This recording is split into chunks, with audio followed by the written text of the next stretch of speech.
Charlie said lightly, "No, it's convenient for me to go by myself." Elaine smiled and nodded, and said, "Then you must pay attention to safety on the road." After speaking, seeing Charlie go out, she hurriedly said, "Good son-in-law, if you see any good things in Eastcliff, please bring a copy for Mom." "Okay." Charlie responded and took a step away from home.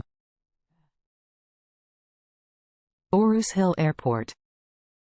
Charlie didn't bring any luggage with him, so he changed his boarding pass and passed the security check. Because Isaac bought him a first-class ticket, he went directly to the VIP lounge after passing the security check. The plane took off at 10 o'clock, and the service staff in the VIP lounge personally guided him to board the plane early at 9:20. Charlie boarded the plane ahead of others, and there were already a few people in the first-class cabin. The first-class distribution of this aircraft is a 2+2 model, that is, there are 2 more spacious seats on each side of the corridor. The seats can be laid flat so that you can lie flat, which will be very comfortable.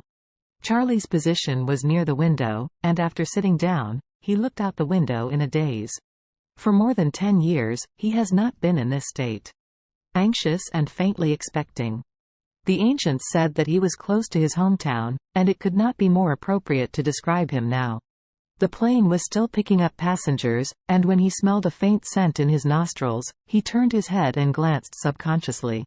A young woman just came to him and was about to sit down. Seeing him turning his head, the woman also glanced at him subconsciously, and suddenly exclaimed, "Charlie? Why are you here?" Charlie was also stunned. Because the woman in front of him turned out to be Elsa, the woman who has always liked him, Claire's best friend. He was also surprised and asked, "Elsa, why are you here?" "I'm going to Eastcliff." Elsa said in surprise, "I am from Eastcliff, you shouldn't be stupid."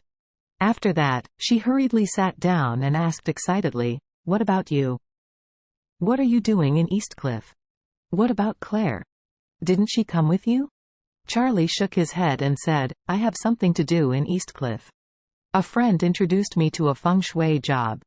The pay was pretty good, so I am just going there." Elsa nodded suddenly and said, "That's a coincidence. I just am going home to celebrate my grandma's birthday.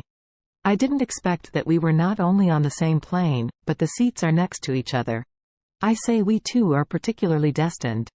Although Elsa hadn't seen Charlie for a while, her feelings for him have never changed. In fact, she has been missing Charlie very much all this time. Originally, she received Claire's invitation to live with them at Thompson, but during that time, too much happened in the Wilson family. After a while, Mrs. Wilson's family ran up to the door, and the desperately looking to live in Thompson. After a while, Elaine disappeared, and Claire was searching all over the world. Then, Jacob would entertain his first love at home. Later, the missing Elaine came back and made the whole family jumpy. As an outsider, Elsa couldn't help but still live in Thompson in such a chaotic environment, so she moved back to the hotel early. Therefore, during this period of time, she almost fell out of contact with Charlie. To Elsa, Charlie has always been a little far away. He didn't feel much about Elsa, not to mention that Elsa was still a good girlfriend of his wife, and he had to keep a distance from her. But he didn't expect that the two would still meet on the plane. Elsa was in a good mood. She involuntarily got close to Charlie, and asked, "Hey, Charlie, how many days are you going to stay in Eastcliff this time?"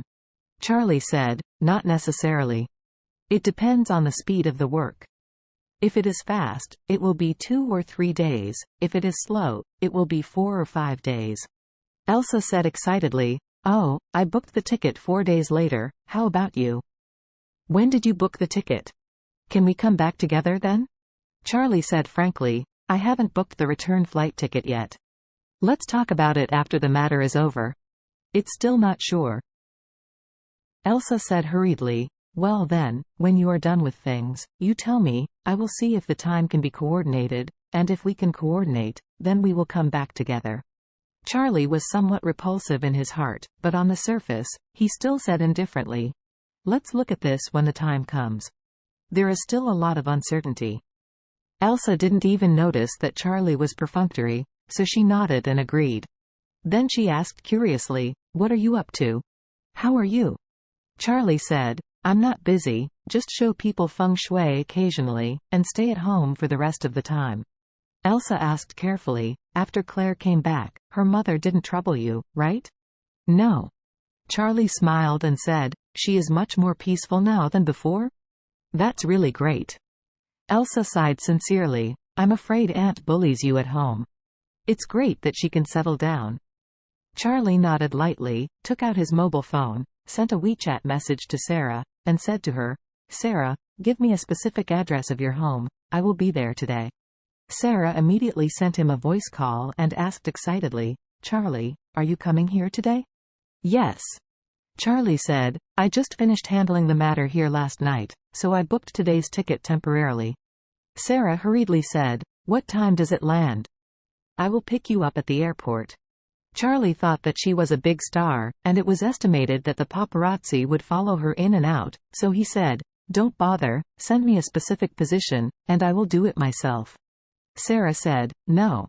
I'm going to pick you, but don't worry, I will dress up for a while and I won't be recognized. Forget it.